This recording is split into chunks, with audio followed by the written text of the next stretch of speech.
All right, good evening, everybody. I would like to call the Franklin Township Board of Supervisors workshop meeting to order. It is 6:59 p.m. In attendance are myself, Chairman David Gerstenhaber, Vice Chair Donna D, and Supervisors Don Dowling and Stephen Torres, and Jim Johnson. We also have Stan Corbett, our engineer, and we have 3 members of the public. Oh, I'm also have to say with the Secretary Stacy Hollis and our Township Manager Jeff Eastburn and Melissa Ortega. All right, I'd like to start with the Pledge of Allegiance. I pledge allegiance to the flag of the United States of America and to the republic for which it stands, one nation, under God, indivisible, with liberty and justice for all.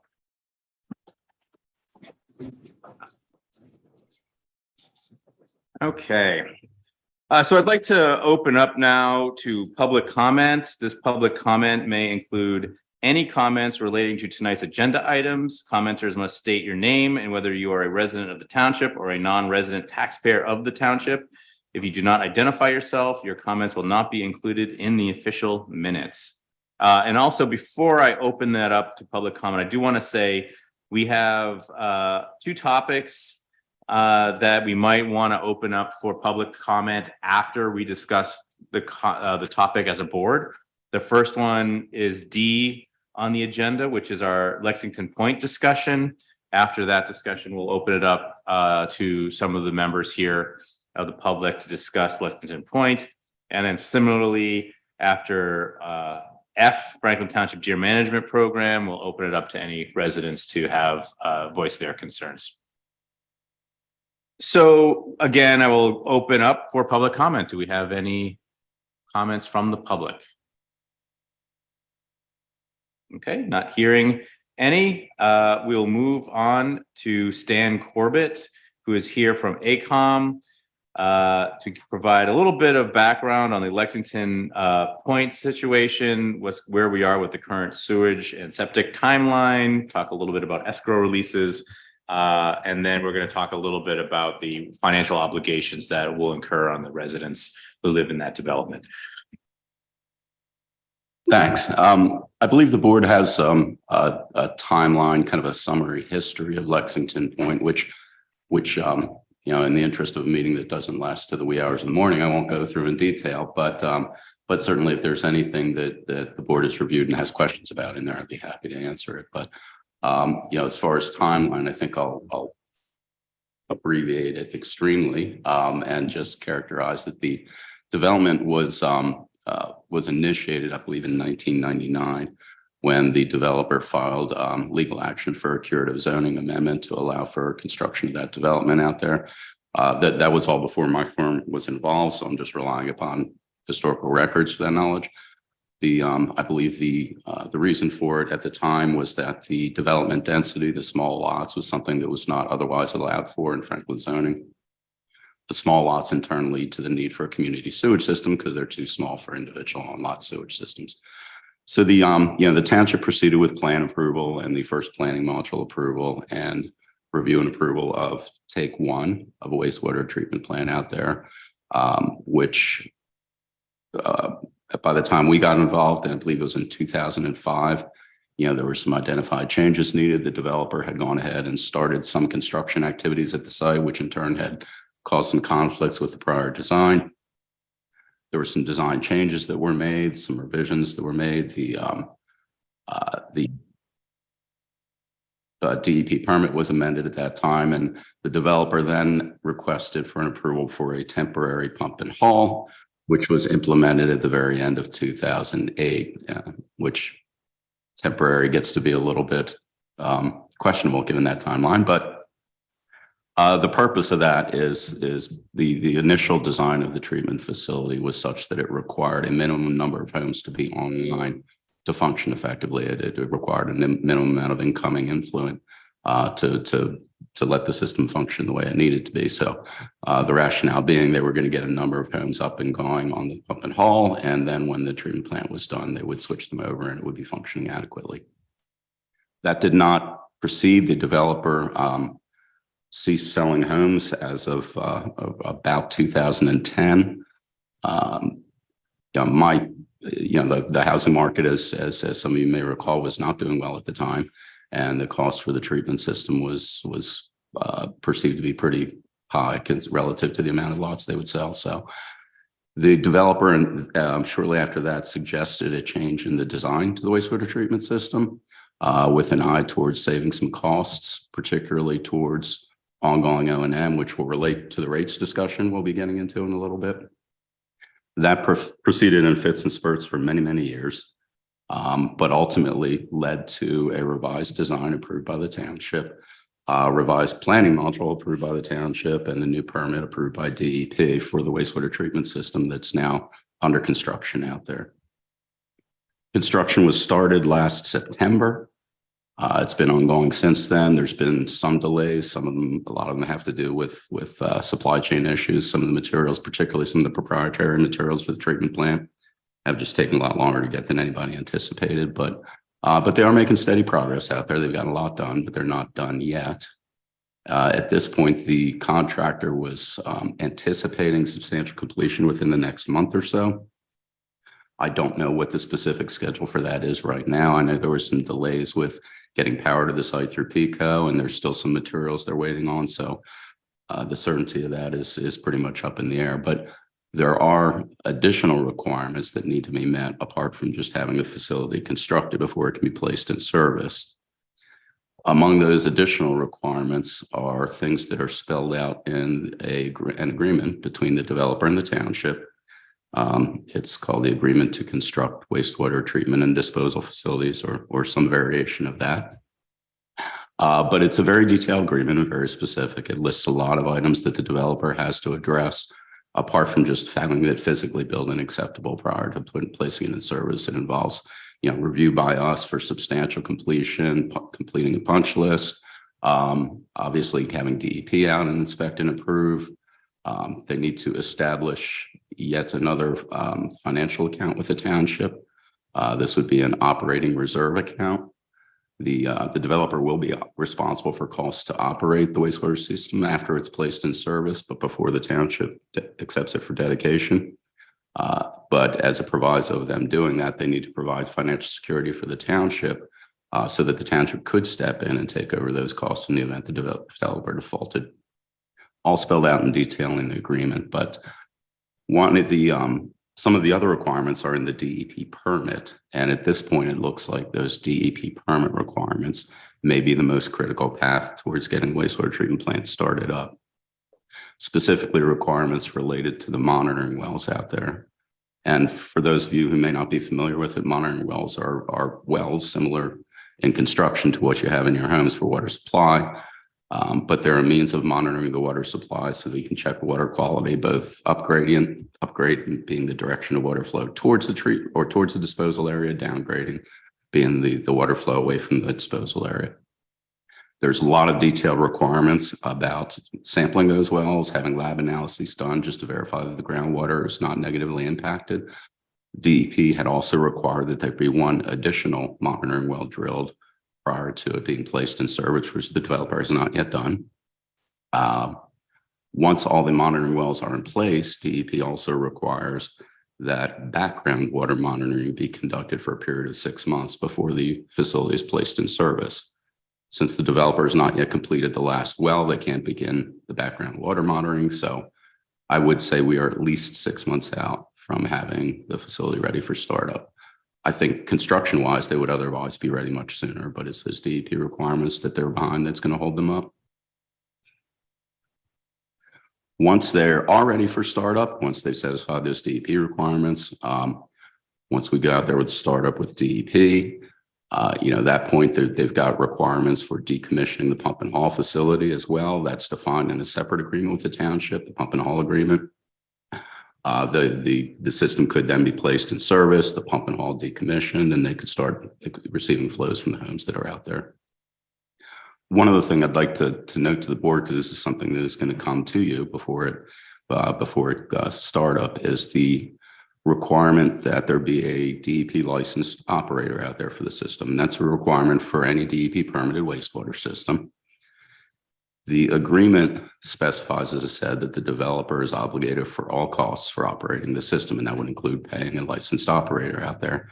However, it also says that the operator must be selected by the township.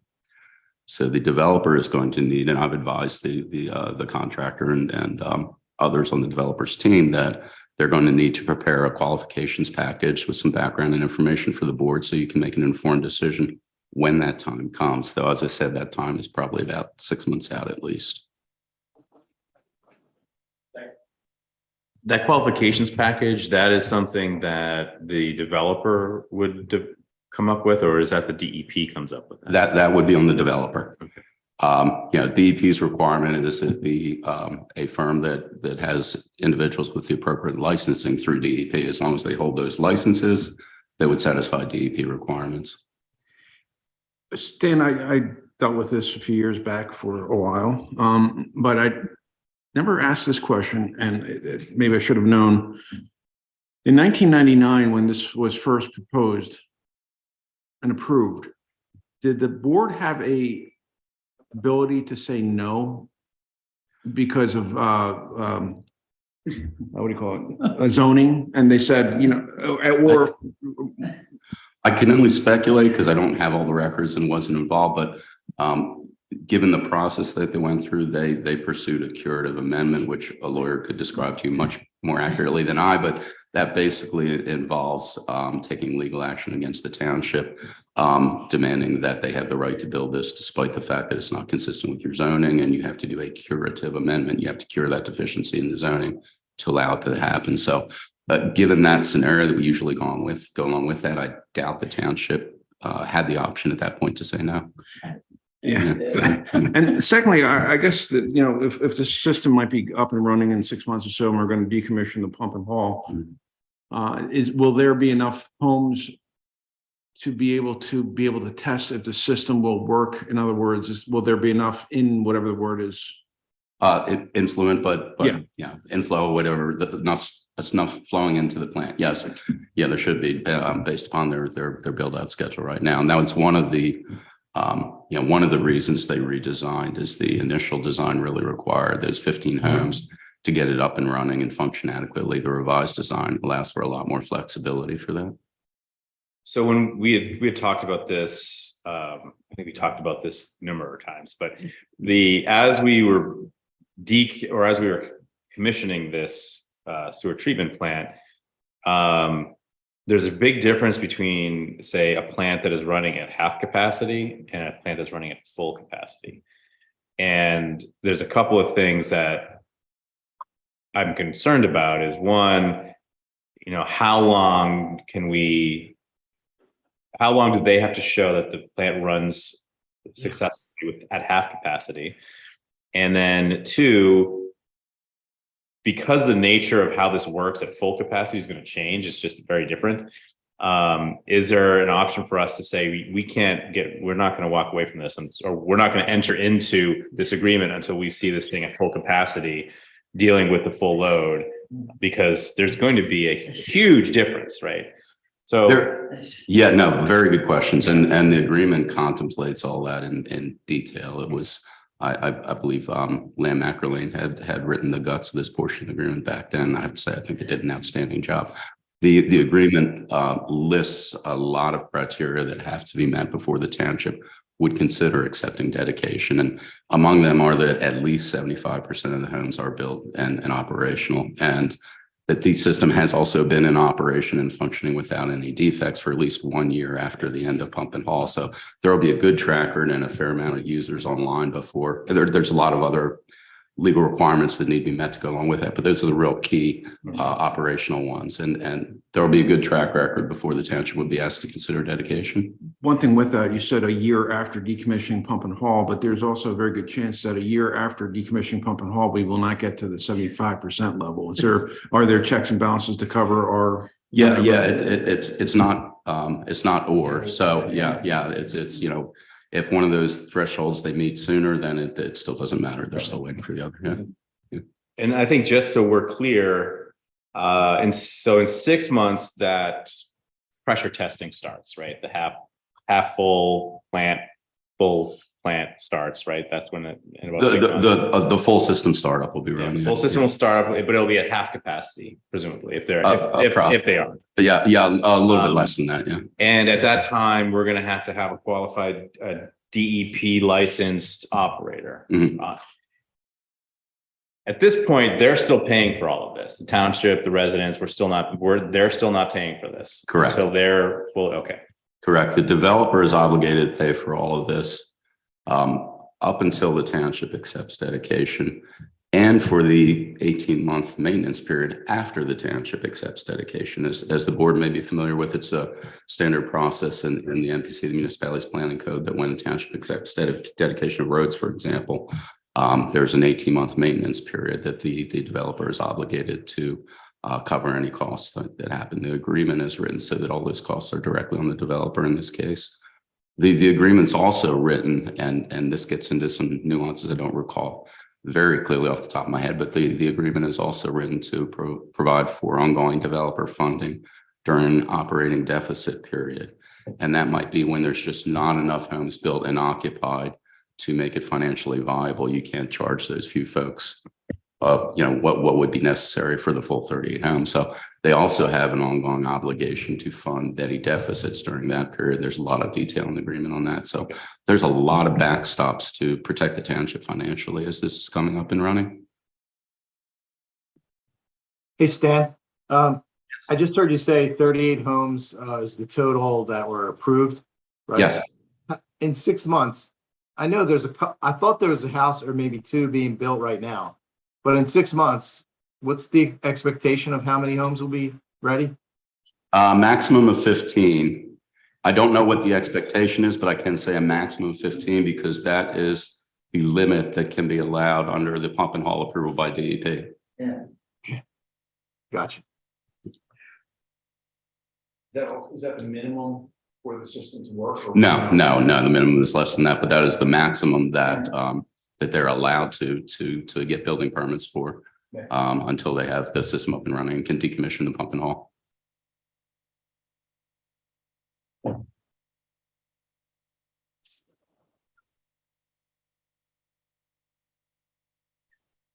Donna, do you have any questions? You're on mute. No, I think Stan did an excellent job laying it out, and he answered everything I wanted to know. I wanted to know what we needed to have in place before it was actually handed over to us. And so it sounds like there's multiple checks and balances, which is music to my ears. I mean, I think this is going to be a big responsibility for the township when we finally get it. So it's good to hear that there's multiple milestones that need to be met before it comes our way. So I have no other questions.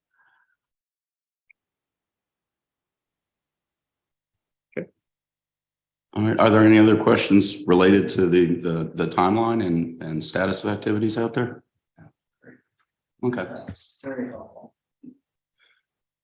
Yeah. So Stan, I do have a question. How I know, and anybody who reads the history, the interactions with the developer were tough. I mean, we didn't always see eye to eye. Sometimes did things without telling us.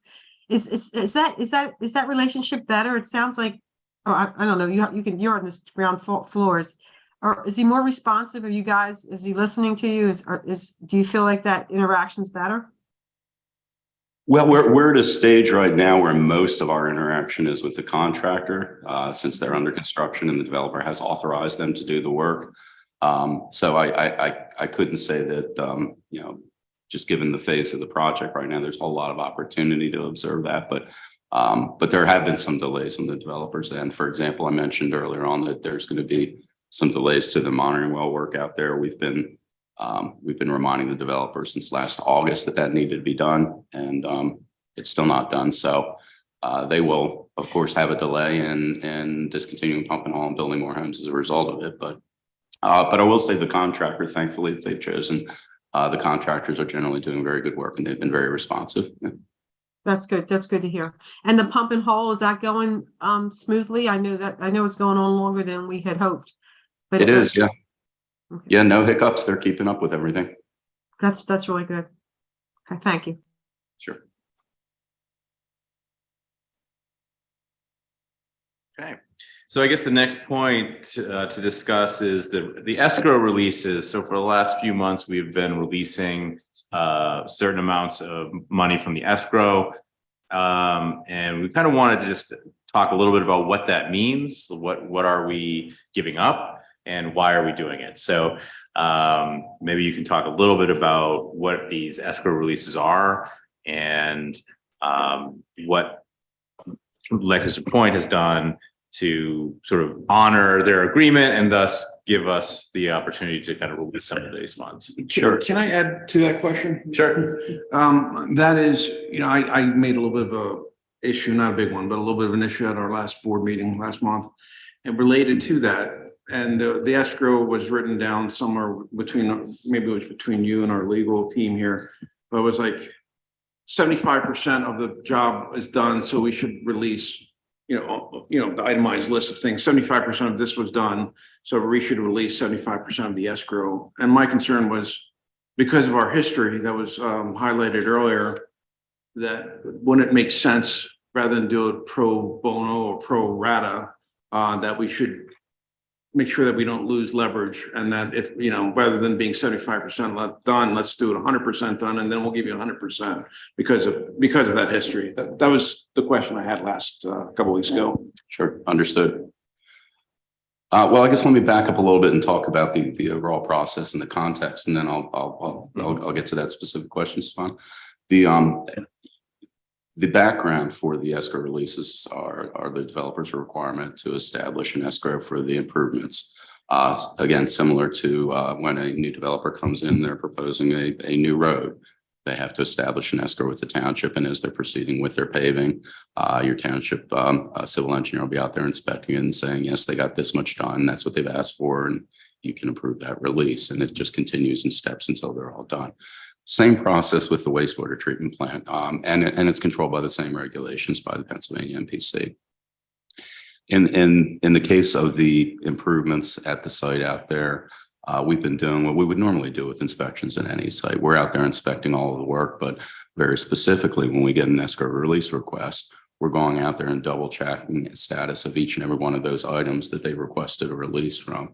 And as you noted, they've oftentimes requested 100% release, and we found that half of the work is done, and as is done satisfactory, the other half they haven't done. So we've made a lot of adjustments along the way because of that. But the option of just not approving anything is a little bit of a gray area, and I think I'd defer to the township solicitor for an ultimate answer to that. But the general approach per the MPC is if the developer has completed some work fairly, then they should get a release for that amount. They could have chosen to break down the spreadsheet in finer increments, I guess, and have worked around that. I've seen developers doing it both ways in excruciating detail with a line item for everything or a lot of summations, but ultimately the intent of the MPC, as has been our experience, is to give them a fair release for the work they have adequately completed, and that's what we've been trying to ensure has been done. Now, where does the well fall in that? The monitoring well? Yeah, and if that's not done yet, is that under a certain? Yeah. Does that fall under a certain increment? There's steps in the improvements escrow that would only kick in when they're ready for final starting and testing. And they wouldn't get that money back until they've done all that. They can't do that until they satisfy the monitoring well requirements. So it's not explicitly in there, but it's implicitly in there. Okay. Yes. Yeah. All right.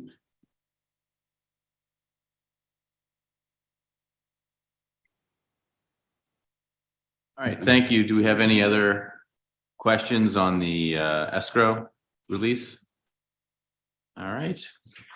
And then the last discussion is really talking about what the financial obligation eventually is going to be on the residents within Lexington Point. I think they're not paying anything for the pump and haul, right? That's just strictly on the developer. And then as we decommission the pump and haul and bring the on-site sewage treatment up online, we are going to need to put all of the cost of that operation onto the residents that it serves. This is not something we're actually allowed to distribute around amongst the entire township. And so what I wanted to do is make sure that we are aware of the financial burden that this is going to put on those residents, and so they can know what to expect when this comes online. So I think maybe we can talk a little bit about that. And this would begin in roughly 18 months from now, assuming everything goes smoothly, Assuming all of that, yes. which, you know, but in 18 months. So where do we begin that conversation? How do we break this down? Well, I guess first let's, if I may start off with,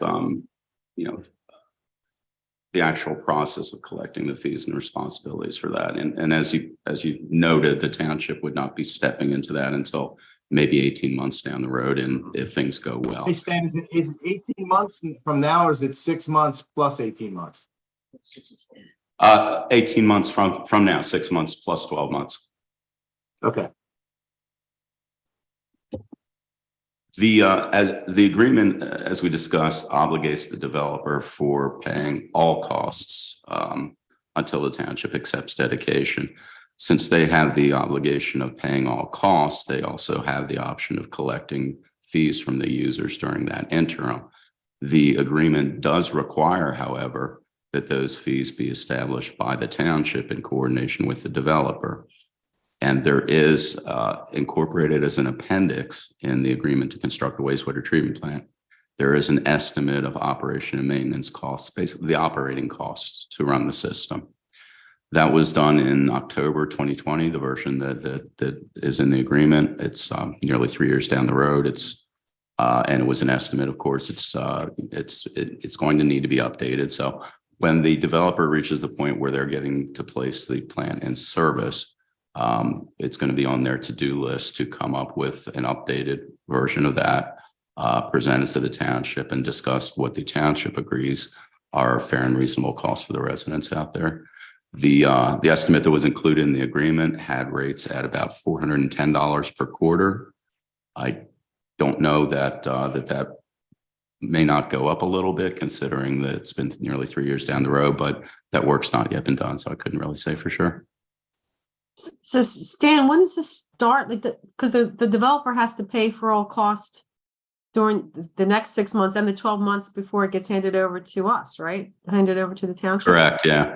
Right. So they can't charge the residents, can they? That's a really good question, Donna. The way the agreement's written, it's not explicit. However, it does state that, fees are going to be established before it's placed in service, which the township could not possibly collect at that point in time. So the only scenario would be the developer would be collecting fees, and the system would still be operating at a loss because there's not enough people online to make it profitable or make it break even at that point, even if they were. Stan, looking at the two proposals here, or two estimates from June of 2020 and then the one in October of 2020, that's a whopping, what's that, 4 months later? The one total cost, operational cost, is $41,300. The second one is $55,200. So when I see that big of an increase of over 25% in 4 months, it tells me that there's not a whole lot of accuracy or integrity into this number. So I kind of, am I being too harsh? Because the numbers are way off. That's a big difference over 4 months, that either enough time wasn't put into the budgeting by Ebert, or more time was put in and the second one's more accurate. And then the second question I have is, what happens in an environment where, I'm looking out for 3 years, you have a homeowner buys a house and he just doesn't pay his bills. I know people like that, unfortunate family members, but there are people out there that they're not going to pay their bill. So what does the township have the ability to do? Put a lien? That doesn't mean anything. I believe so. I mean, at that point, I assume you're talking about the point that the township owns the system and is billing customers. Yeah. I mean, that would be, of course, the township solicitor question, but yeah, I think that would be, as challenging as it may be, I think that would be the fallback. Yeah. So for the second question, the spread of that cost then would be absorbed by whom? The township or the other residents who, because you can't. Yeah, I mean, I don't think the way the agreement is written is it contemplates a uniform rate for each user. And to distinguish about the way that, for example, a lot of public sewer rates are charged. It's very common for public sewer rates to be charged based upon public water metering, for example, however many gallons of water they metered you for that period, they have a formula and that's what they're going to charge you for sewer. In this case, though, that approach is not applicable. So there will be a uniform rate, as I mentioned earlier, estimated at $410 per quarter at the time that budget was developed. Do you have any thoughts on the original comment with regards to the 25 to almost 30% increase in 4 months, suggesting that maybe there's something wrong in the inputs? The real short answer to that is the June version was submitted before we reviewed it. The October version was prepared after we reviewed it. Yeah, Stan, it looks like the 410 a month is from the October version, and it includes the drip system maintenance too, which so that was the total $61, almost $62,000 a year divided by 38. First we didn't answer Stefan's question, I guess, and that was, let's say, I guess, we have to still pay for maintenance even if some people don't pay, right? Yeah. So does that come from one of our budgeted items, and then we just keep accruing debt for the people who aren't paying? And then my second question would be, do the residents there have some kind of an agreement with a cap on it too? Because like you said, when it starts, there's a maximum of 15 houses that can be on the pump. So if there's only 15, it's almost only a third of the 38. So if it goes into service fully when there's only 15, they'll be paying $1,000 a quarter, not $410. It can't come to us until 75% of the houses are built. So it has to be higher than 15. The developer picks up the difference until it's fully loaded. Okay. Yeah. The uniform rate per home would, and again, it's something that has to be reviewed and approved by the township, but would be established assuming full occupancy out there. So nobody is paying a penalty just because the developer has not yet completed all the homes. And I think to Stefan's question and Jim's question about what do we do if residents aren't paying, that's probably a question for our solicitor to say, okay, what's the recourse? Because I think the other thing that we want to get specific on is, this is something that, again, the township can't simply spread the cost around through the entire township. It has to be specific to the residents this sewer system is serving. And so if you have a situation where residents aren't paying, well, then how does that change the dynamic of what we're legally allowed to do with taxpayers' money, right? So it's something I think we have to have a discussion with Guy to discuss what are our options in worst case scenarios.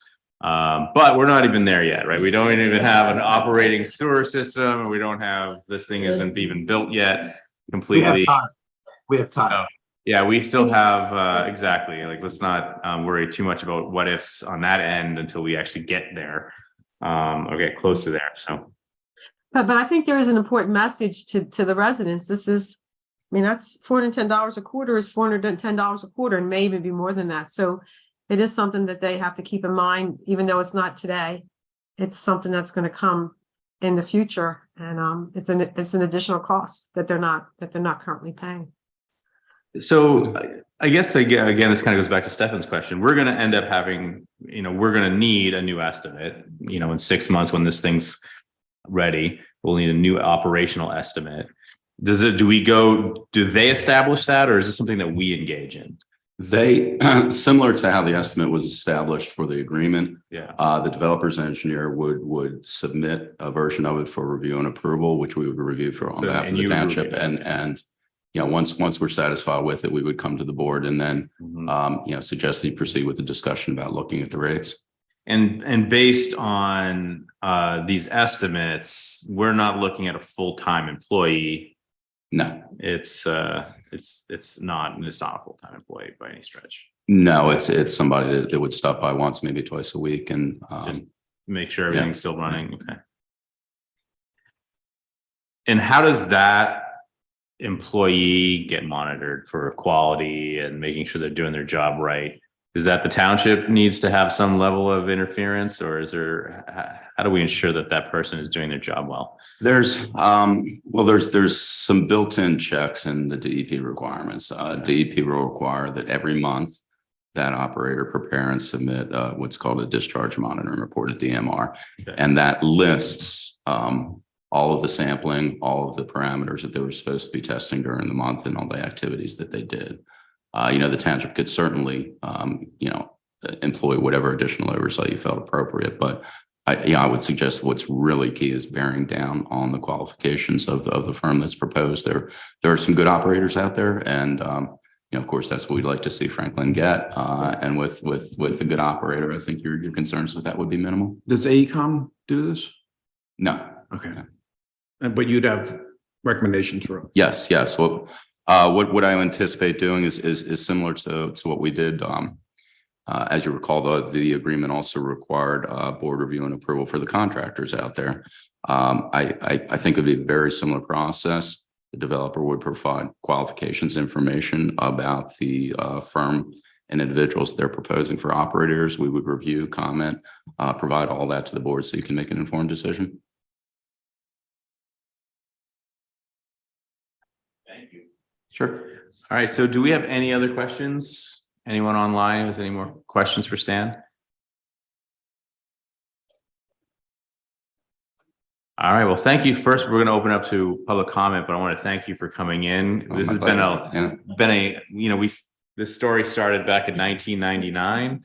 And all of us who have been on the board have been around this issue. And so thank you for coming in with the refresher course My to pleasure. get us back on track. So I really appreciate it, and I'm sure the board does as well. So I think now I would like to open it up to public comment. If anyone from the public would like to ask some questions of Stan while he is here. I have some questions, but there are residents here in the road. First. Okay. Go ahead, John.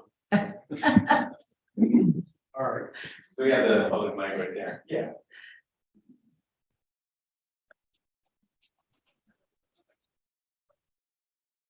Okay.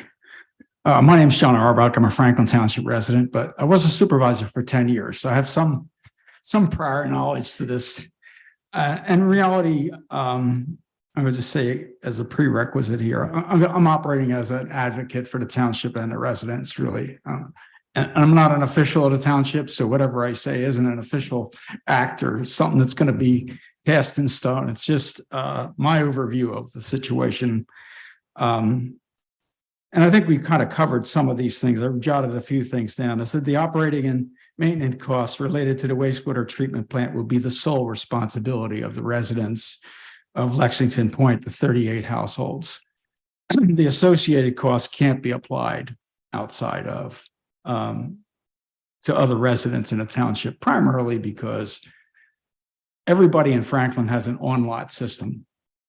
Some get city water and some get most of their own wells, but they're responsible for their own system.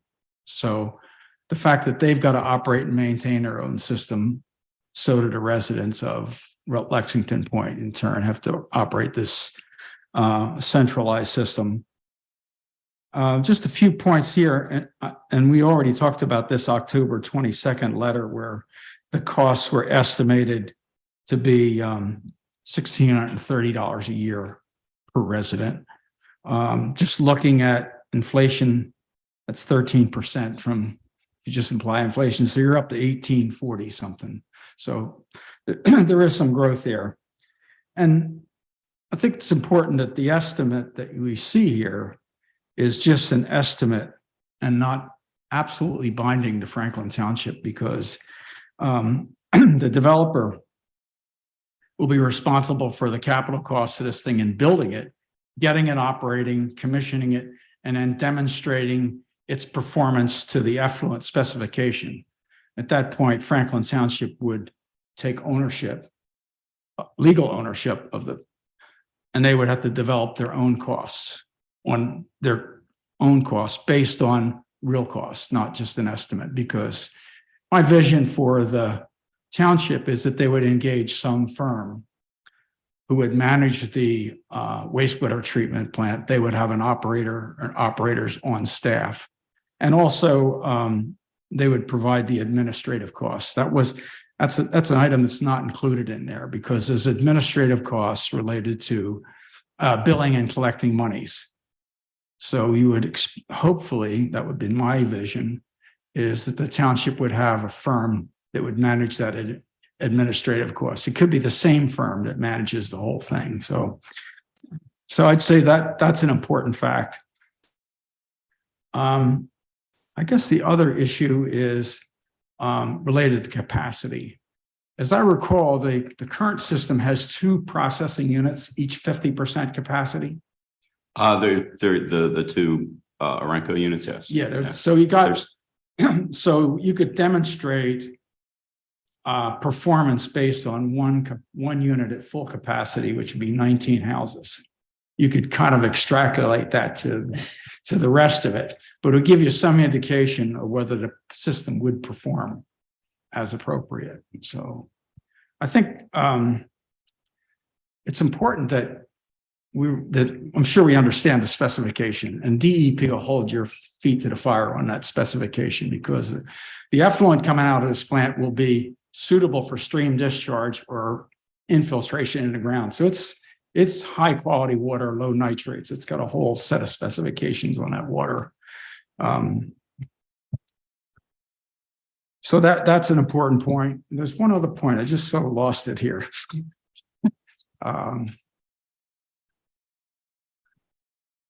Yeah, I guess that's all. I can't think of another thing right now, because Stan did an excellent job of covering it. Your questions really brought out things that I was going to bring up anyway, so I'm not going to repeat any of that. So I think that's really all that I have here, is that the cost, just emphasizing that the actual cost by the township will be the real cost, and they'll be based on real market values at that point. So how that adjustment is made between the estimate to actual, not sure how that would work in the contract, in the agreement, but the township cannot pass these costs on to anybody else other than any other residents in the township. Okay, that's all I had. I think you did a really good job tonight.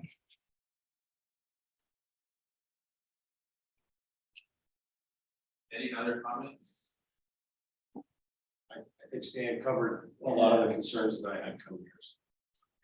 Great, thank you. All right, well, thank you, Stan, again. We appreciate the time.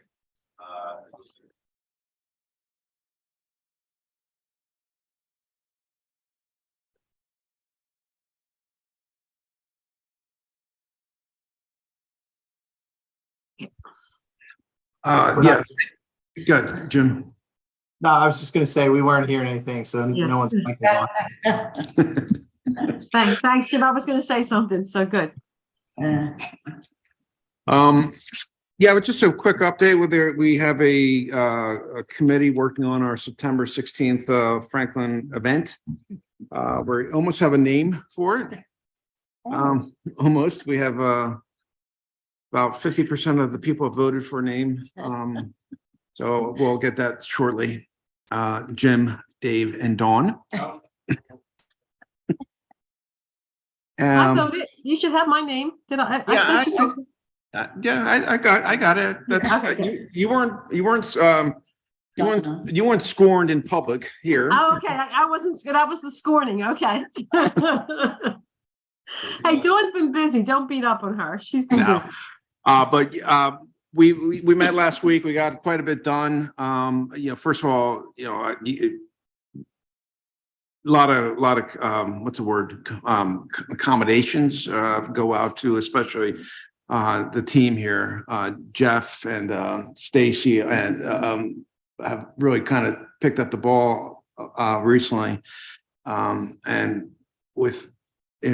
now Dawn's going to be doing the same now that she's back. So we're going to try to get a letter out over the next by the end of this week. The purpose of the letter is really to work on endorsements or donations from the various companies in the township. We have thus far we have is 3 different food vendors that have said yes. I guess I can say them, but because there's always a chance that somebody might back out. But so far we have a yes from Casa Italia on 896. We have a yes from Daddy-O's. And we have a yes for a barbecue that will be that where we provide the food, and the West Grove Avondale Fire head will be cooking. We have a lot of things for the kids, hay rides so far. We're still working on music. Either going to be I think I have Bob Magnus and Gary Moore. it sounds like we have two performers for music, so that's awesome. We're gonna have booths for. I have 2 other options for music as well. One solo guy, and then a small local band. If you Okay. want to talk to you about it offline. Yeah, that'd be great. So it sounds like we're gonna have music. Local artists, very likely. We're going to set up a booth for, we got a yes from Paul for Harb, historical information. So anyone who wants information, I think it'd be a good idea. So with booths for the pro committee and also Harb, so that way it generates interest, and maybe you get people to sign up for these committees over time, and they get more active in the community. That's one of our goals. And I want to maybe let Jeff take over for the other part of things with regards to the Before you do that, Jeff, can I interject something? I have a question. Maybe I missed it. Are we gonna have a like a meet a supervisor booth, so we can actually have some supervisors there, so you can meet and talk to supervisors? I was thinking more like a dunking thing where you throw Dunking booth, whatever it is. you dunk a But it might be worthwhile to have an opportunity for us to sit around and meet some people, and I'll make cookies. I can do cookies and we can talk to people. That'd be good. yeah. Dunking booth, I'll participate in that. I'm happy to do that. Not so much, but But yeah. it's not with it. Donna makes the best cookies. Yeah, I'll ever. make cookies. You make them, I'll serve them. That sounds good. Sounds good. Just to No, I pick think up, it's a good idea. That, It's cold well, I mean, for we us in should be Labor there, Day. right? just to pick up from Stefan, Christiana Care Helicopter, has penciled us in to land and show their helicopter. Of course, there are some caveats to that. Any current emergency where they may be needed, mechanical, or President Biden if he's in the area. We do plan on having Avondale Fire Company and West Grove Fire Company and Medic 94 with their equipment. We've talked to them about giving demonstrations on how to use a fire extinguisher. They'll probably hook the hose up, squirt it for the kids off the fire truck. I believe it's West Grove who's going to have somewhat of an obstacle course for kids and young people to save a baby, fake baby, not a real one at the end. And then we may have face painting and then cornhole games. So we're all trying for that, and everyone seems excited.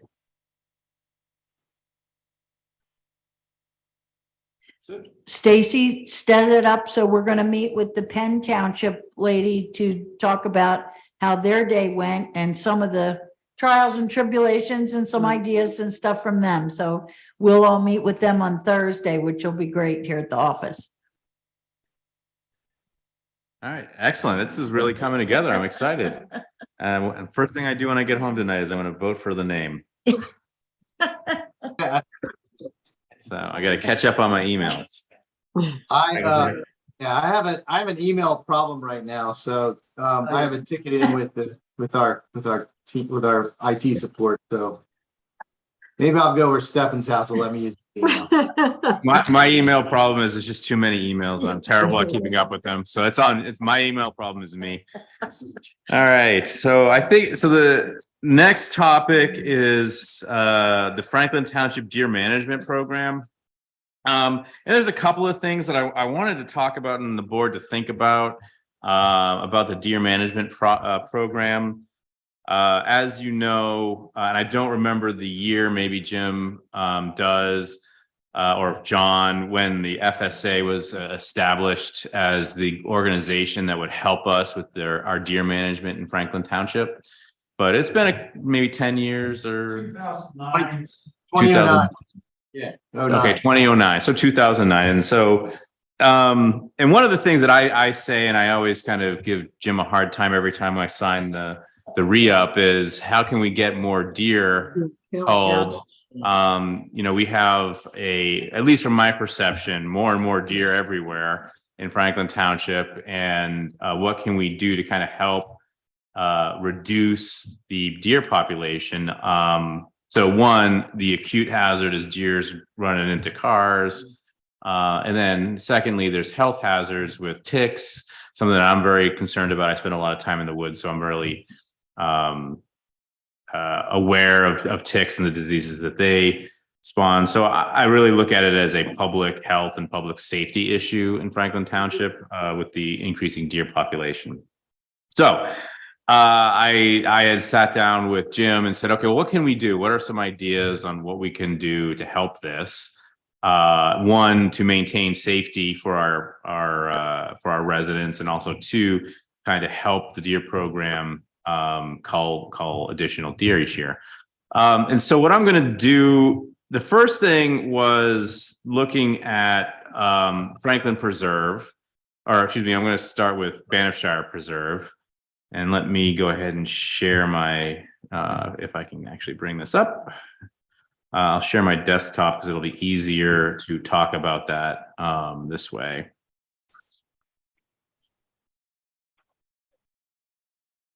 All right, so let me know if you guys are all seeing the Banffshire Preserve map. You see it? Got it. All right, so one of the things that we were talking about in terms of resident safety and hunter safety, et cetera, is closing some of the trails during hunting season. So what I looked for is what other preserves and parks do during hunting season.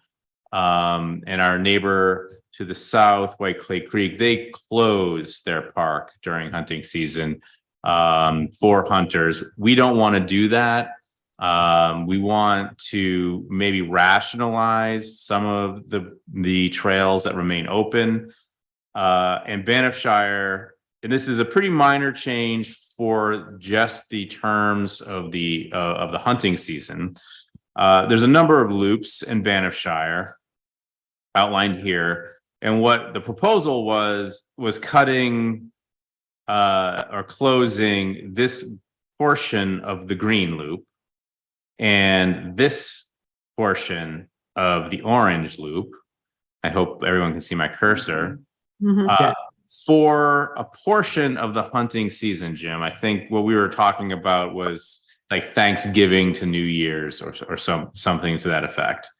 It was November 1st until the season closes before Christmas. Oh, It's that's a less. It's usually Okay. about November. Yeah, So November 1st to before Christmas, right. It's usually mid-December. mid-December. Okay. So why not close the red loop?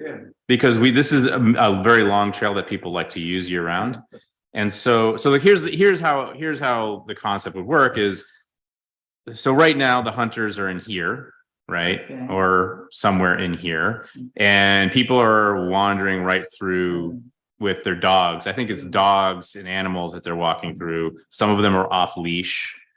And so that's just creates a bad environment. And so what we're saying is for about 6 weeks every year, just these two stretches are closed.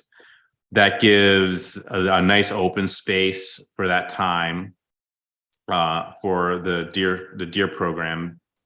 And then people can still use Banffshire Park. So they can still use the red loop. They can still use the short blue loop. And then of course this yellow loop will still be open. So that's the thought. And I thank you for having those numbers, the dates in front of you, Jim. So and this is, again, we're going to have this conversation over 2 meetings because I think it's important to have, and I want people to ask lots of questions and make sure that we get all of our questions answered, because it's going to be a big change, and I think it's going to change. You know, the residents have a certain expectation that we're going to change with them. So that's the first proposal. So before I move on to the second, let me open it up to the board for conversations and thoughts. I have a real quick question. In Peacedale Preserve, do you know what the procedure, do they allow hunting in Peacedale, the Natural Lands Trust? Yes. That they have exclusive rights. The Natural Lands Trust has exclusive rights for Peacedale. For Peacedale specifically? Yeah. And they have other preserves outside of Franklin Township, but apparently, like, from what I understand from everyone, is that no one ever gets into that club that they have. Oh. There's no rules like we have. Like, we're an open public club, and Franklin Township residents have priority over all others. So we have a waiting list. There are about 6 people right now in Franklin Township that are waiting, but 15 people outside of the township. So those 6 take priority over the 15. If one more comes, that will give the township resident priority over the 15. So the 15, you know, as long as there's township residents wanting to join the club and we don't increase the size, Right. the 15 never get in. Right. Well, I just know because Dave lives on one side of Peacedale and I live on the other. So I know that a lot of our deer come from Peacedale. That's why I was asking. Yeah. From what I understand, the Natural Lands Trust rules are not public. So they do kind of like, they don't have any rules that we can look at. And I don't know if you guys have been through there during hunting season, but they don't have restrictions like with their hunting equipment. They can leave them in the preserve, I believe. They can take in whatever they want, take out whatever they want. We have more rules than they do. Yeah. Okay. Well, I was just curious. So we have a pretty good relationship with Natural Lands Trust. Is this something that they keep secret, or they just don't publicize it? Like, if we just said, hey guys, we're interested in your hunting program, can you give us some details on what you do?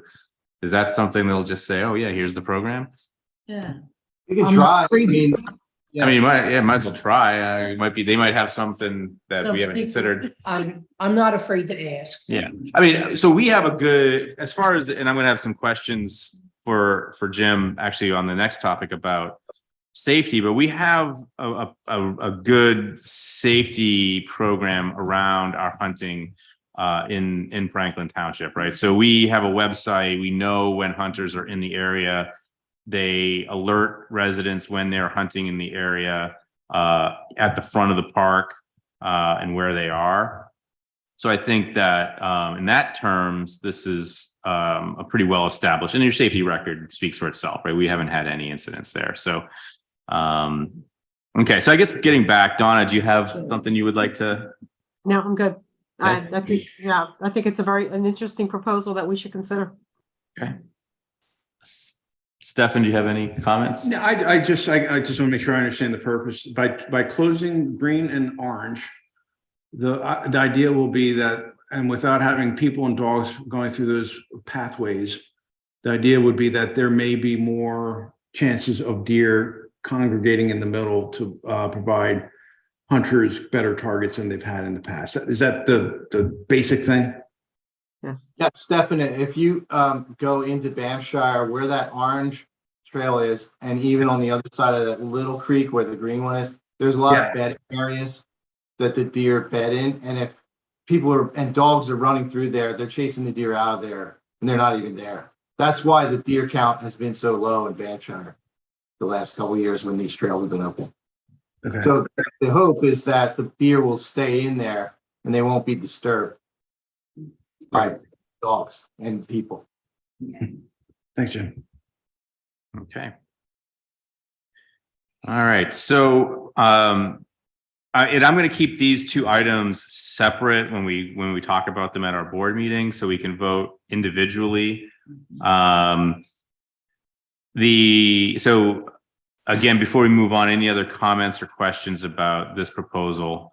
It's going to be roughly closed. Those two trails will be roughly closed for 6 weeks during November to December. And I think the thought is we might put a chain or some sign saying, hey, closed until December 25th, 15th or whatever it is. Okay.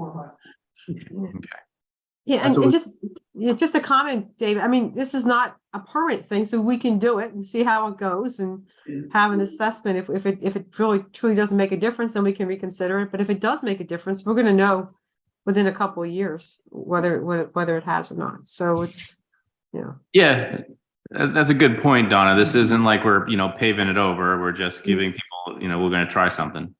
Okay. All right, so then the next one is a bigger project that I think we need to consider carefully as we talk about it, because this will be a major change. So right now, Franklin Preserve, which is outlined here. I'm going to try and make this a little bit smaller so I can fit it on the screen a little bit better. It's a pretty big image. So the Franklin Preserve is this area in yellow, outlined in yellow. And right now, this is where the primary amount of hunting is happening here in this area. I think most of the hunting, maybe Jim, is in Franklin Preserve. This is where most FSA members hunt. All of it is. Yeah, I mean, there's no hunting in Crossan right now. Right. Oh, sorry, you meant for all the preserves. Yeah. This is probably the heaviest. It is the most popular, yes. Yeah. And so one of the things that we were looking at is, well, again, this under the the umbrella of we would like to see a better deer herd management, is opening up some of the rest of Crossan Park to various levels or various types of hunting. And Jim, you're going to have to help me here because you have more expertise than I do in how to talk about this. But you need a minimum of 10 acres. My disposition is what we're going to do is cut this lower part of Crossan, which I guess is the northern portion of Crossan Park, which is mostly wet down here. I don't think a lot of folks spend a lot of time down here to hunting. I think you'd propose, Jim, that this would be what's the right term? Rifle hunting or shotgun? Archery and shotgun. Yes. Archery and shotgun. Yeah. And then there would be 2 or 3 zones in here, whatever the appropriate acreage is, for only archery and tree stand only, I think is what we also had suggested. Was if we were going to do that, this would be archery only and tree stand only. Right. Which means that the person who is hunting in that area would not be walking through this zone. Also going to establish a setback from the trails that are in there that we don't currently have in the Franklin side.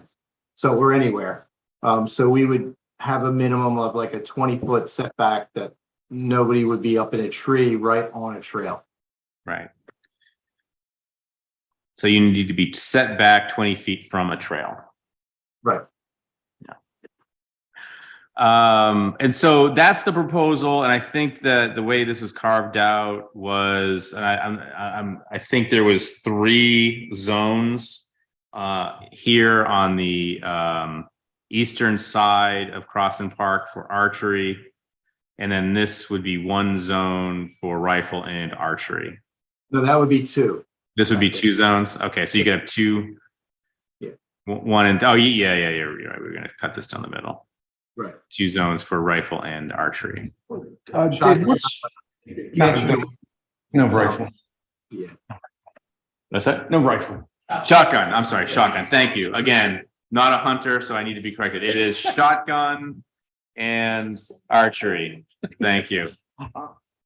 Could you explain what the before and after would be like in the northern section that Dave was describing? What is allowed now versus what is proposed? I know what is proposed is archery and shotgun, and on the eastern section, what is proposed is archery. Is that what is allowed now in those 2 areas? Let's see if it's shotgun.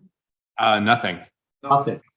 Yeah. So and this is again why I want to make sure that we have a really good discussion about this, because we're going from 0 to something, right? So Yeah. we're really changing the parameters of this of what this is. So So David, when you say tree stand, is that shotgun or is that tree stand archery from a tree stand? It's So- archery? Go- It's archery. In shotgun, we have the ability to put like a ground blind, like, so if someone doesn't want to climb up in a tree with a shotgun, this is very flat or hilly on this side. So going, the northern side goes up a hill Right. to the winery. That winery field is right at the top of that hill. So we currently have the ability to be in a ground blind. If like some of the older people in the club can't climb up in a tree, Right. they could So- sit in the ground blind. How about the lower section, the section that we talked about, tree stand? This whole area, that David's going through, that's all gonna be archery, Archery only, yes. even in the trees. So you can do archery on the ground, or you have to be in the tree stand to do the archery. No, we're proposing you have to be in the tree stand. You Gotcha, can do okay. archery on the ground. We're not gonna allow that. So, okay, and that should make people happy. So, okay, so you're gonna be in a stationary place, which is a tree stand, in that area. Yeah, Mhm. and the reason is, one of the reasons is because there are some trails there, just like in Franklin now. I mean, there's people walking around in Franklin every time somebody's in there hunting anymore anyway. So that's another reason why we wanted to propose some of the areas there. This is for 6 weeks, hunting season. So again, so Stefan just asked, what would be the length of time that we would allow hunting in Crossan? Would it be the same 6 weeks that we're going to close Banffshire, or would it be something different? It would be the full hunting season that we have for Franklin right now, and all the other preserves. And what's So what is that? We wouldn't propose to close any trails for the year. What's the full current? hunting season? It's usually like mid-September until sometime in mid-January. But it changes. So archery season is most of that. Shotgun season starts the weekend of Thanksgiving, and it goes to like right when it closes before Christmas, so like a couple weeks.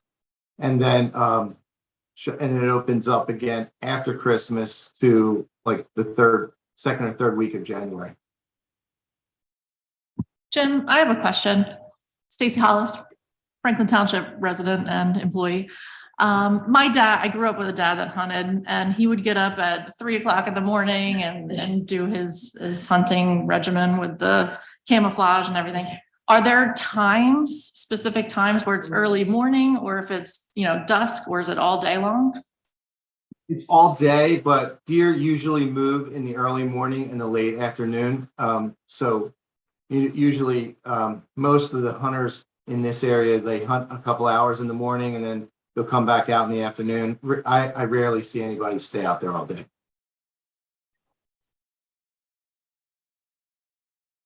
So one consideration that comes to mind now would be, because we are opening it up, this is something new. Do we say hunting in Crossan Park, early morning hours only? Where there's the least amount of residents who are non-hunters in the park. I don't know why we'd restrict it. Well, I get, because I think in the afternoon, early People afternoon, people come home from work and then they start hiking. They want to take the dog for a walk, or they want to go Yeah. hiking.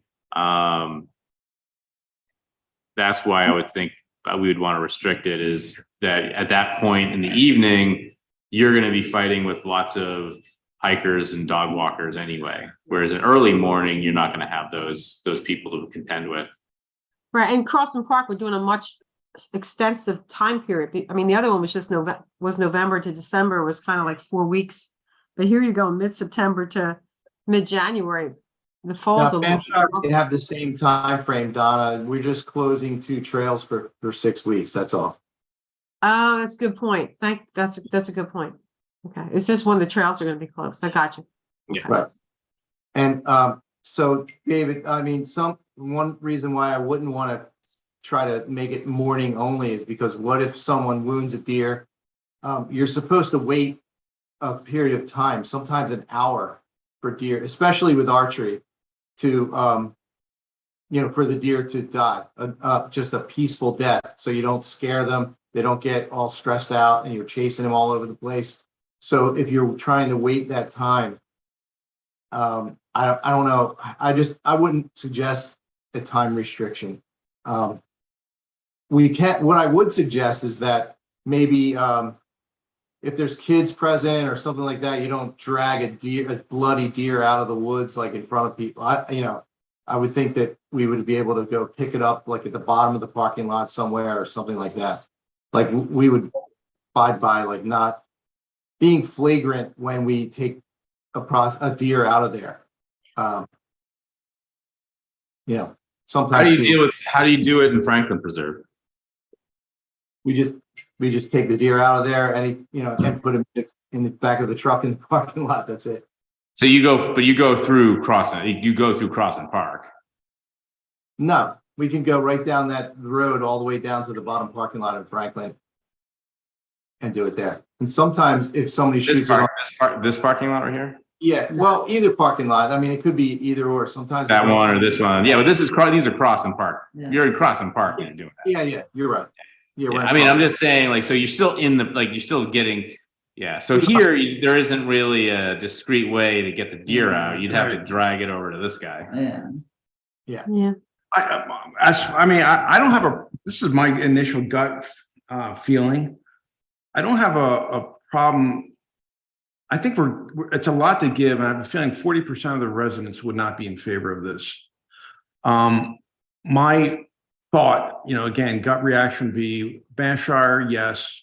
The northern part, which is our shotgun, yes, but Not everything else. But not everything else. And why don't we see how those go first?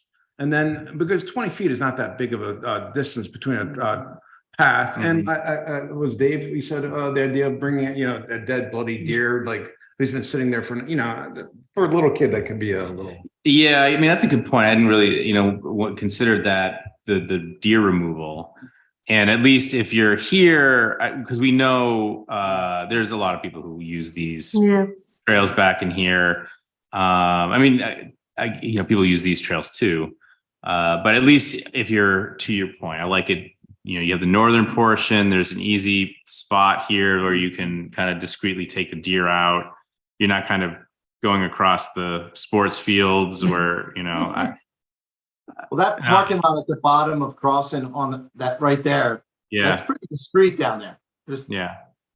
I mean, it's discreet. And, I would see the upper portion too. We could take it out the front, the upper portion towards the road, And I go back to what Stefan's saying.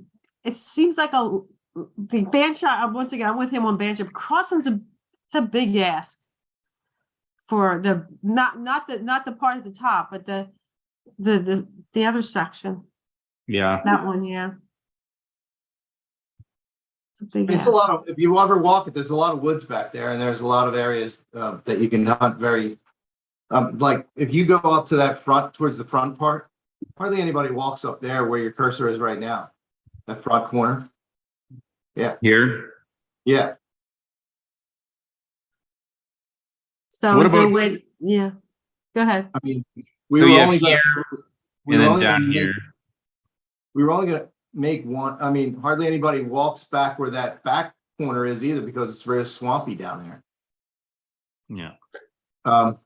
We were only gonna make 2 giant zones in there and we were gonna have the board set up where we put the pins in and everybody would know if somebody was in there or not.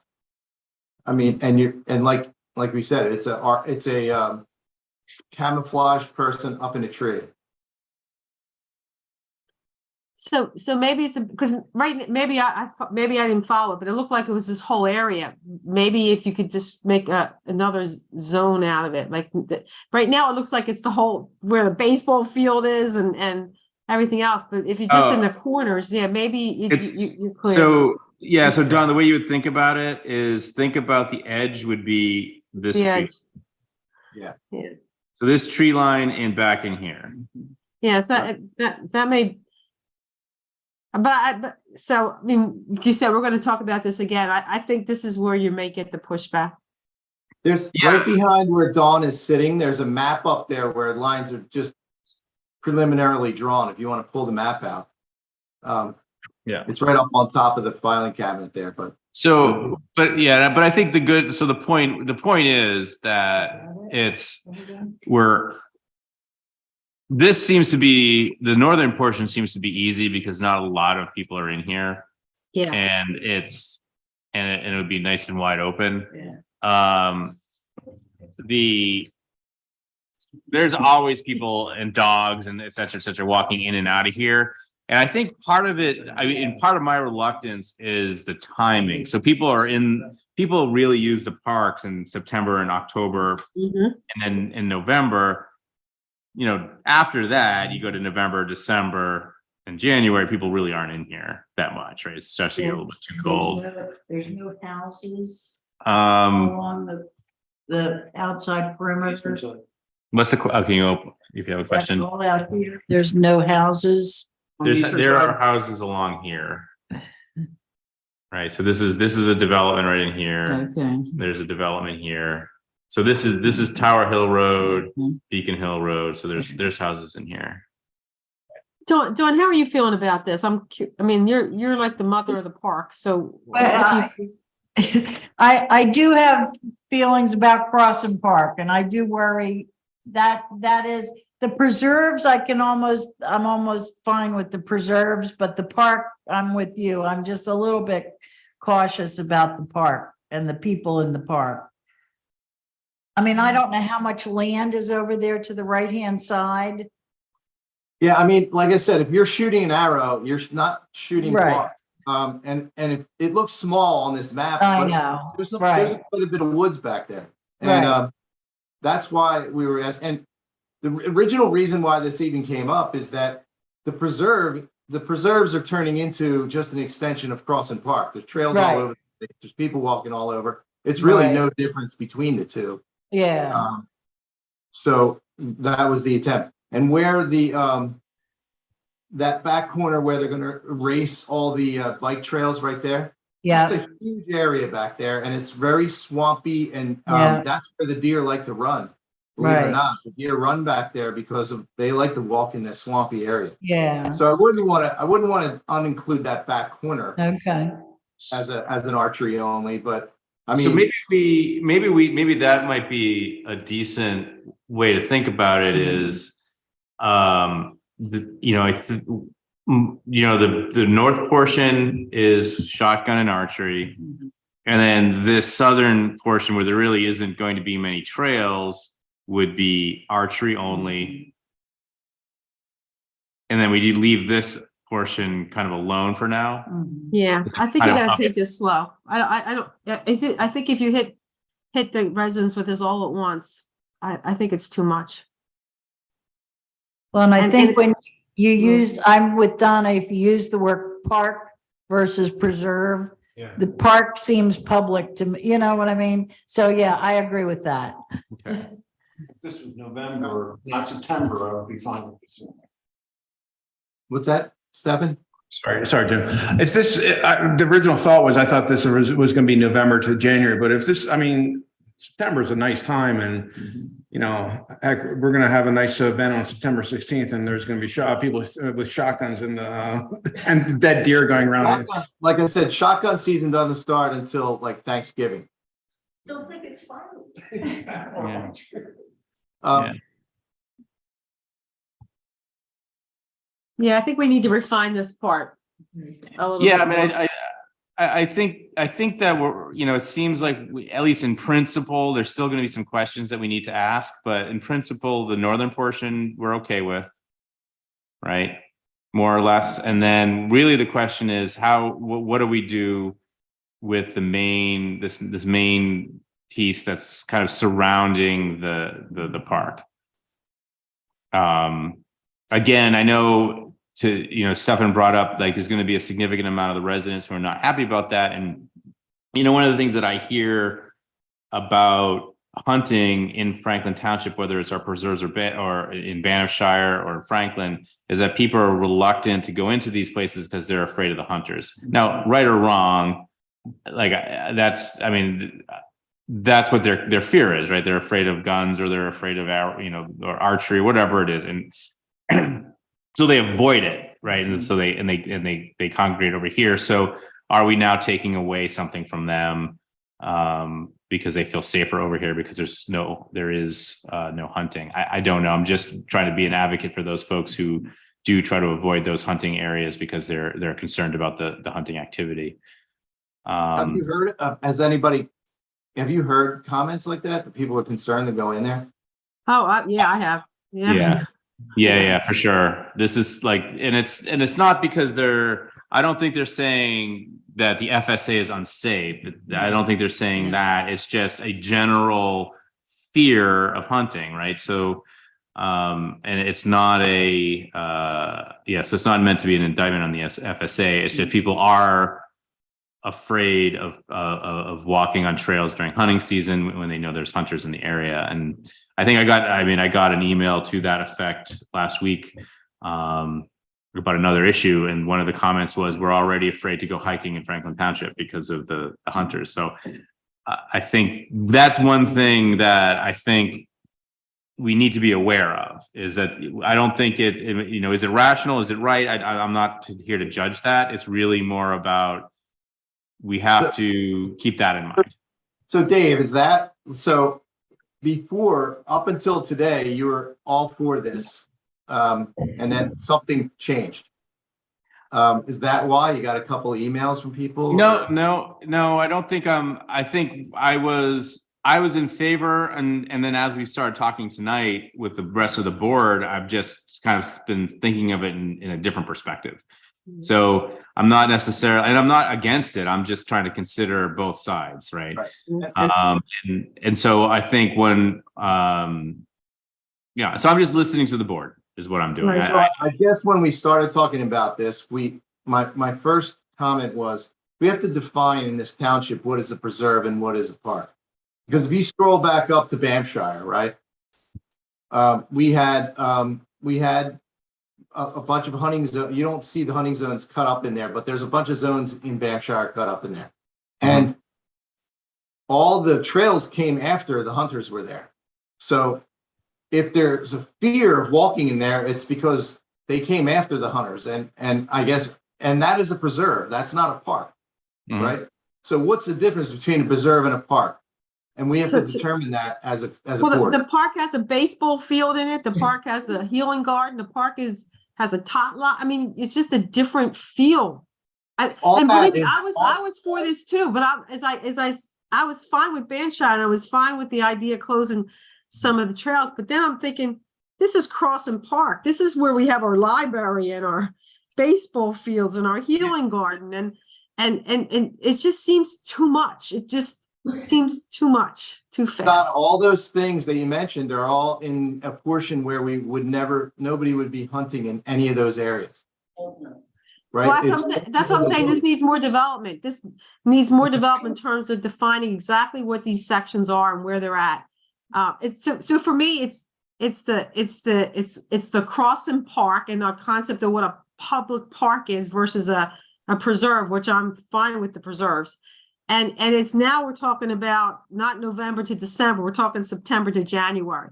So it's both the duration of time and maybe having a better sense of what exact part of Crossing Park we're talking about, because and I think we should take it slow. I think we should just take the Crossing Park part slow. Or Fair enough. I would think that we can take it slow, but we kept waiting to do this. And now if we do something, we have to put up boards, we have to change our website. There's a lot of things to do before the hunting season starts. So I don't want to rush, but we're running out of time. But it's not all or nothing. No. So when I say take it slow, I think next meeting, let's talk about Banshire. Let's have the board vote whether we're okay with that. And that has to do with the closing of the trail. So let's get that done, right? Because you'll have work to do there. Let's talk about Crossing Park at the next meeting. We haven't talked to everybody, but I think there's a general consensus at the top part of Crossing Park you may be fine with. That part there. And so, but we can make that decision. I'm not saying wait on the decision. I'm just saying do it in pieces. Like, so this year we do the top part and we do Banshire. And we see how, and if you want to do a corner of Crossing Park, we can talk about that. But just like, and then let's see what happens. And and then next year we can come back again. But I'm not saying wait to make the final decision. Make the decision on the areas that the board and the residents who come to the next meeting are comfortable with. Yeah, I don't want to put pressure. That's fine. And we can talk about other options too. Like if you want to make that corner that you just talked about, right where your cursor is, Dave, we can shorten the season there too. Like we can start in October sometime, not September, right? Or something like that. So we can talk about other options, and that's easy enough to do. Yeah, I think that's good. Just something, just be a little, when it comes to the park, just be a little bit more, I don't know. Maybe that's not the way I'm looking for. Do it in phases. So let's try a phased approach to Crossing I mean, we Park. talked about before other parks like White Clay in Delaware, and they have their park open for hunting all year too. Right. Does White Clay have tennis courts, baseball fields, and all that other stuff too? It goes back to the definition of a park versus a preserve. But I think it's also, from the park situation, it's kind of, we can talk about what's a preserve and what's a park, but it's also, kind of a moot question because it's really about usage, like how people are using it. And so if we say, well, the texture of the east side of, I'll say the east side here of Crossing Park is that it's a bunch of families with their dogs spending all their time in the woods. That's very different than, say, a couple of hikers and mountain bikers and hunters in Banffshire, right? And so I think it's really more about how are you changing the usage of that park? And I think to Jim's point is one of the things that I was okay with if we decided to put hunting in here was archery, because it's very safe, it's not scary, right? They're not hearing shotgun blasts in the woods, and so it's much more acceptable than shotguns. So I think that would be the first limitation. And then as we go, I like Donna's concept here of, well, we don't have to do it all now. We can do some now, and opening up a portion, talking about any additional safety issues that we might want to add is important to do. And we also want to give an opportunity as we talk about this for the township and members of the township to kind of weigh in, because we might get some different perspectives there. But I think I'm in favor of doing something.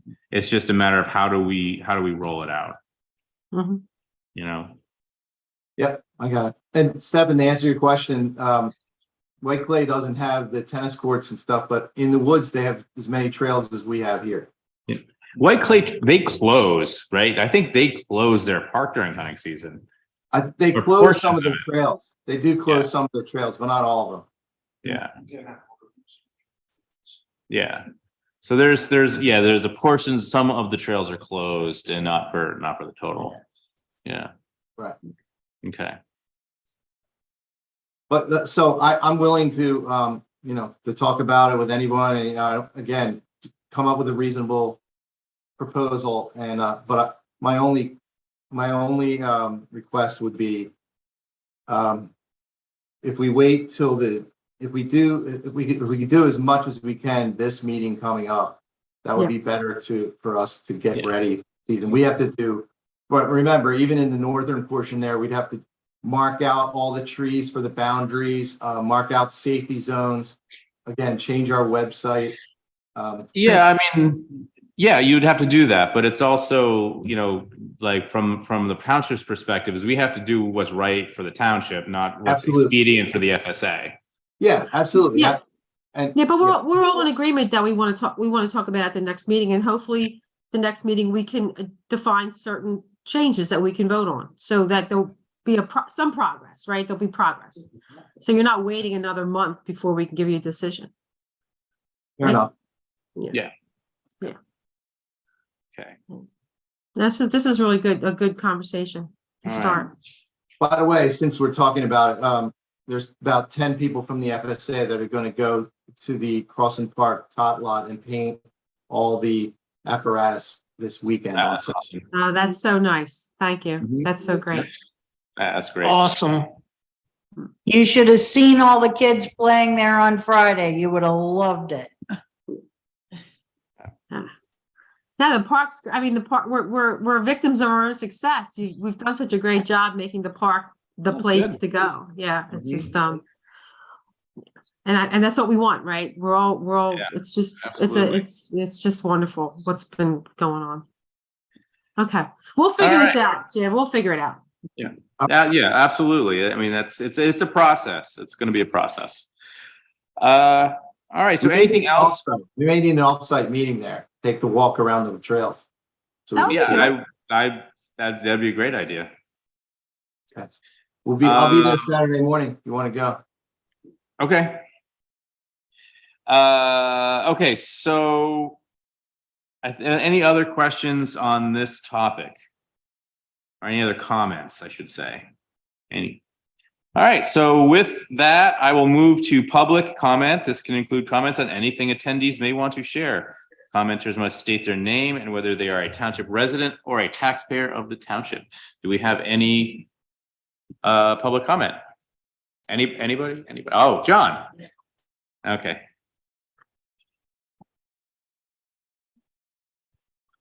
Yeah, my name's John Auerbach. I'm a Franklin Township resident. The issue that I forgot to mention is I was looking at back in that September 2020 time period when we first got the first estimate from Lexington Point about the cost to residents for the sewage. And the concern is the viability of that estimate. Stefan alluded to it, and I have some concerns about it.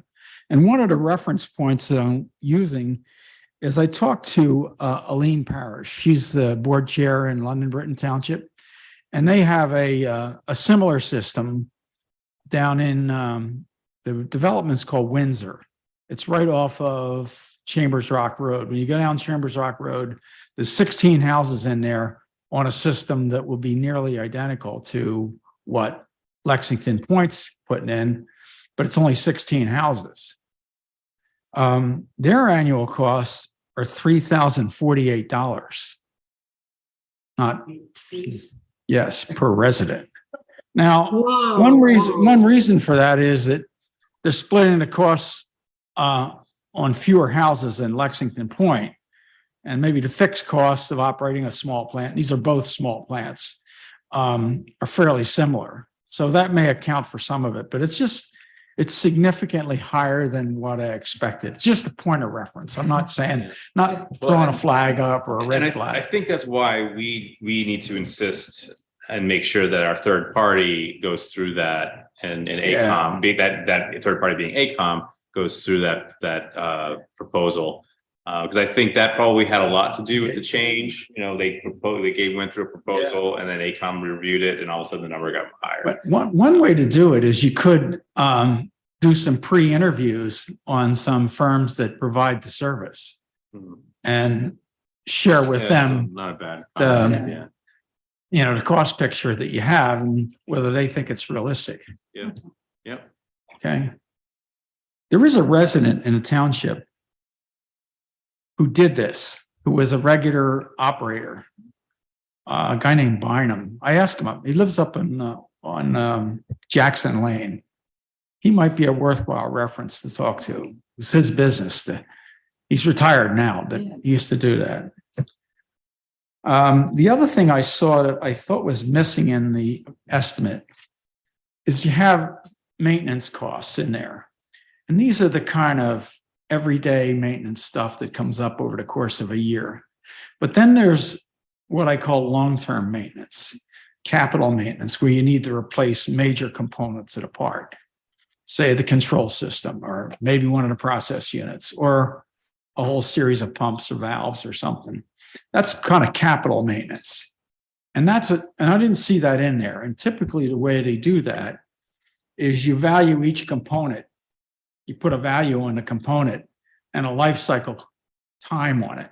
And then there's a formula to calculate how much money you have to put away in escrow to cover those longer term maintenance costs. I didn't see that in there. It may or may not be appropriate. It's just something we want to pay I think it's a attention good idea because I thought about that and I was trying to look for that. I think that's a good idea, John. Like in the same sense for if you have if you buy an apartment, if you buy a condo and you want to have a condo reserve, otherwise you're going to get, if you're a homeowner, you're going to get assessments of $700 a month for a year until that piece is paid off. So I was hoping to see that in the budget here, but I didn't see it.